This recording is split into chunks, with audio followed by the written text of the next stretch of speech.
Hi friends! Karon magluto ta og puti pano. Ko ano siya, traditional Finnish food. And una is tanawa.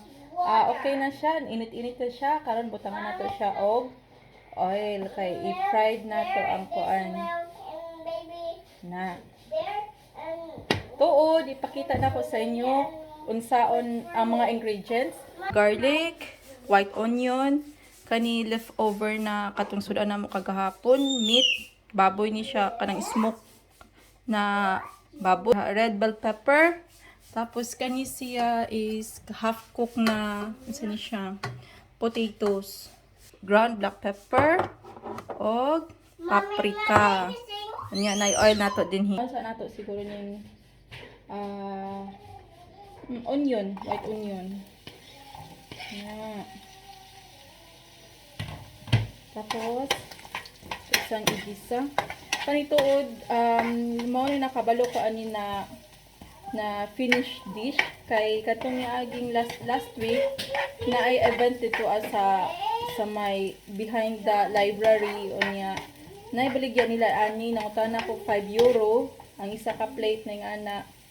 Tapos wala dili ko sure kung unsa to siya nya gi-research na ko siya.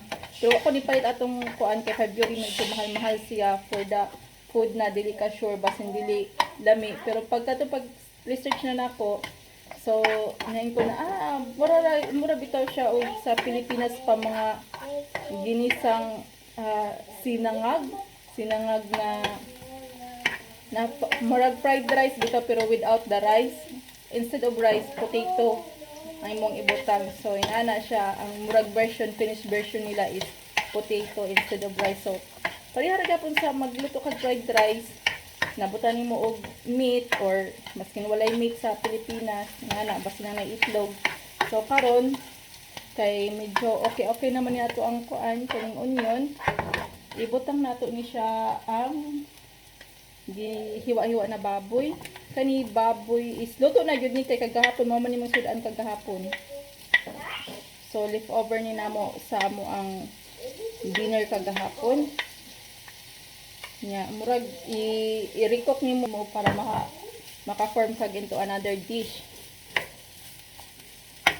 So according sa akong research is ang puti pano is dili gid siya breakfast na dili siya typical na breakfast maskin kuan kung sa Pilipinas pa ang sinangag is pang breakfast siya gyud. Kani is di siya pang breakfast, pang lunch, dinner yung ana. So more on lunch siguro kay murag dili kay sila mo kaon big meals pag kuan kanang dinner time. So pang lunch yun siya ang mga big meals nila. So kani kay luto naman ni siya, ana na siya. So ato na po din siyang isit aside niya sa kilid. Ana.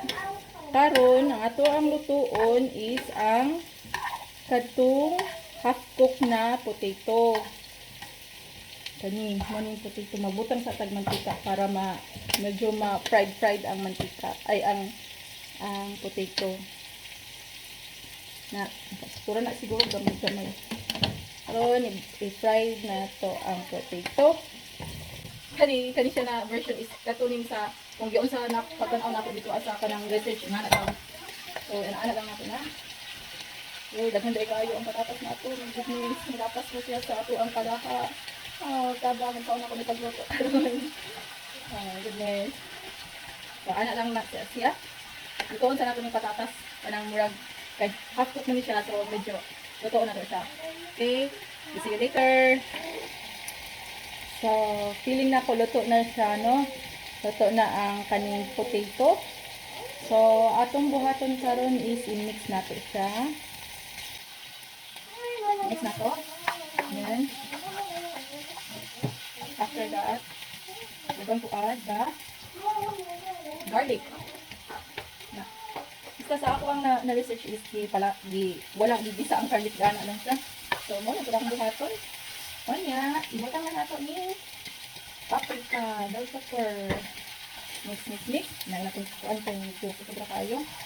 Onya. Magbutang tag black pepper. Mm.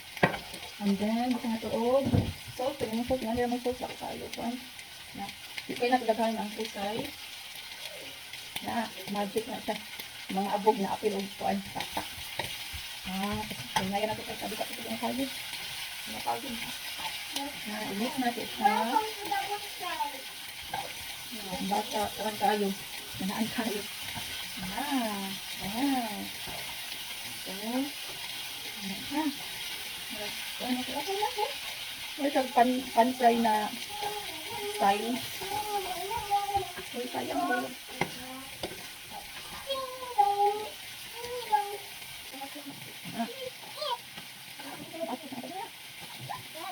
So, mabutan kita ulit ng paprika powder.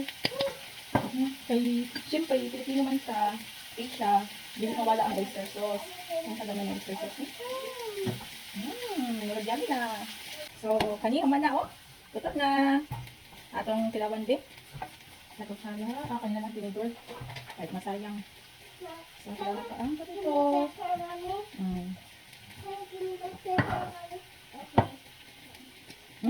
Tutot na.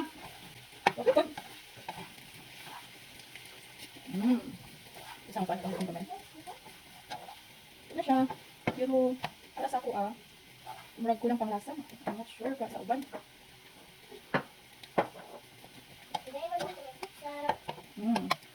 Tanto naman asin.